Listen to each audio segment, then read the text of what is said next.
नमस्कार, मैं ललित चौधरी। आप देख रहे हैं दलोक मंच। प्रताप सरनाईक ने आखिरकार उद्धव ठाकरे से अपना रोना शुरू कर दिया। जो दुख प्रताप सरनाईक को मिल रहे हैं, जांचों के जरिए उनके घोटाले जो खुल रहे हैं, उसके बाद में प्रताप सरनाईक को अब कोई भी रास्ता नहीं दिख रहा है। आखिरकार उन्होंने सीएम उद्धव ठाकरे को एक लेटर लिख दिया और इस लेटर को लेटर बॉम्ब बताया जा रहा है, क्योंकि वाकई में इस लेटर ने एक बॉम्ब की तरह काम किया है महा विकास अघाड़ी सरकार में। जैसे ये बम फटा, राजनीतिक गलियारों में हलचल शुरू हो गई। महा विकास अघाड़ी सरकार के बारे में लिखा गया है और उन घोटालों के बारे में लिखा गया है जो घोटाले जांच एजेंसियां जांच कर रही हैं और इनके लगातार घोटाले सामने खुलते जा रहे हैं। दरअसल प्रताप सरनाईक ने इसमें क्या क्या लिखा है वो मैं आपको एक सार में बता देता हूं। प्रताप सरनाईक ने इसमें लिखा कि सीएम उद्धव ठाकरे महाराष्ट्र के सीएम होने के नाते उनका दायित्व बनता है कि जो विधायक हो गए उनको जो परेशानी हो रही है उसको दूर करें।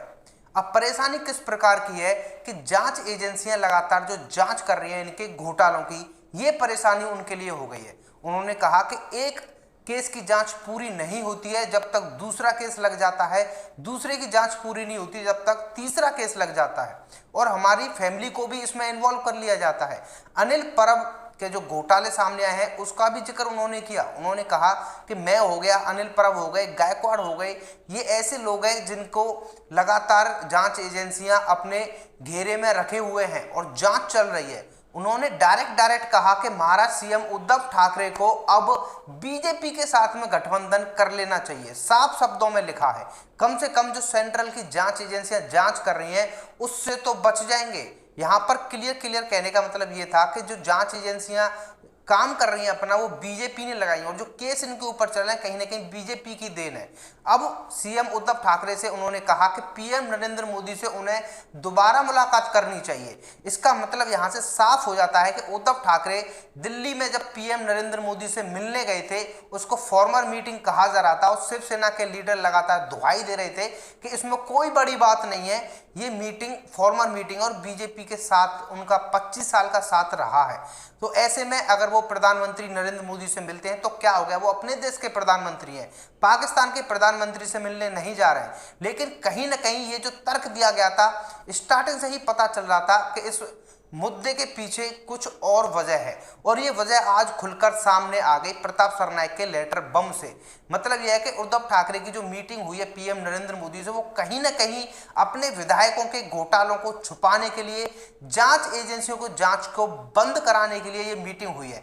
इसलिए प्रताप सरनाईक ने क्लियर शब्दों में कहा है कि एक तरफ एनडीए सरकार जो कांग्रेस हो गई या एनसीपी हो गई, वो गीदड़ भभकी देने पे लगे हुए हैं। कांग्रेस ने तो साफ कह दिया कि अगला चुनाव वो अपने दम पर अकेले लड़ना चाहते हैं और अगला महाराष्ट्र का सीएम कांग्रेस की तरफ से होना चाहिए। तो इसमें प्रताप सरनाईक का कहना यह है कि जब कांग्रेस और एनसीपी को ऐसा लगता है कि शिवसेना का मुख्यमंत्री उन्हीं की देन है, तो ऐसे में किसी का बोझ क्यों लिया जा रहा है। अब शिवसेना को बीजेपी के साथ में गठबंधन कर लेना चाहिए, ये साफ प्रताप सरनाईक ने लिखा है। इस पर बीजेपी नेताओं की प्रक्रिया मिली जुली रही। बीजेपी नेताओं का कहना यह है कि अब जेल जाने से इन लोगों को कोई नहीं रोक सकता है। प्रताप सरनाईक जेल जाएंगे, अनिल परब जेल जाएंगे, गायकवाड़ जेल जाएंगे, इनके रास्ते अब जेल के साफ दिख रहे हैं। इसलिए अब बीजेपी के साथ में अलायंस बनाने की कह रहे हैं। इन्होंने जो घोटाले किए हैं, जब उनकी जांच हुई है उसके बाद में ये रोना शुरू हुआ है।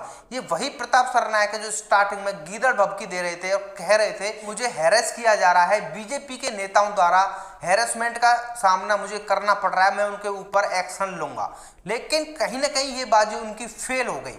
ऐसे हमें देखने को मिला है, जितने भी घोटाले खुले हैं शिवसेना मंत्रियों के, वो ऐसे ही उनके बाद में गीदड़ भभकी हमें देखने को मिली है और कहीं ना कहीं शिवसेना के नेता उन्हें डिफेंड करते हुए नजर आए हैं।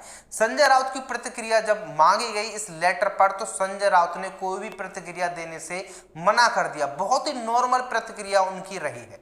अब आप लोग खुद ही अंदाजा लगाइए कि इस पर जो कहा जा रहा था कि एनडीए सरकार 5 साल तक चलेगी, ऐसे में इनके विधायक दुखी हैं।